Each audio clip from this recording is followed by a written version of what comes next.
નામ ને ડેઝિગ્નેશન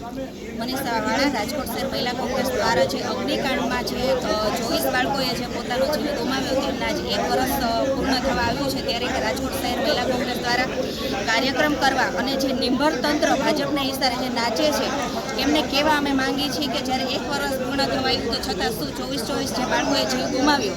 તો એમની પાછળનું જવાબદાર કોણ? જે બાળકો ગયા છે કે જે લોકો ગયા છે કે જે એમાં નોકરી કરતા હતા ગયા છે જે નાના માણસો છે એ ગયા છે આજે એમના પરિવારને પોતાને ખોટ છે પણ તંત્રને કે ભાજપ સરકારને ક્યાંય પણ ખોટ નથી તો આજે 1 વર્ષ પૂર્ણ થવા આવ્યું છતાં એમને ન્યાય કેમ નહીં? એમની સાથે કેમ અન્યાય? કહેવાનો અર્થ એટલો કે આની પાછળ કોઈ ભાજપના નેતાઓ છે 100 સાગઠિયાને આગળ કરવાથી અને સાગઠિયાને આગળ હોળીનું નાળિયેર કરવાથી શું બધું પૂરું થઈ જાય છે? તો આવા લોકોને પકડી એમના નામ ખોલી અને કમિશનર સાહેબ પોલીસ કમિશનર સાહેબે પણ એમની ઉપર કાયદેસર કાર્યવાહી કરવી જોઈએ પણ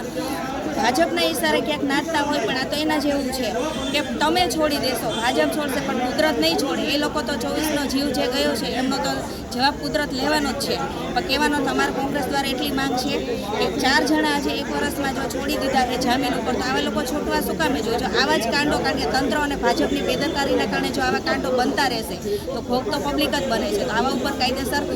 ખરેખર ભાજપ સાચી હોય તો કાયદેસર એના ઉપર કડક કાર્યવાહી થાય અને 24ને ન્યાય મળે એવી અમારી માંગ છે.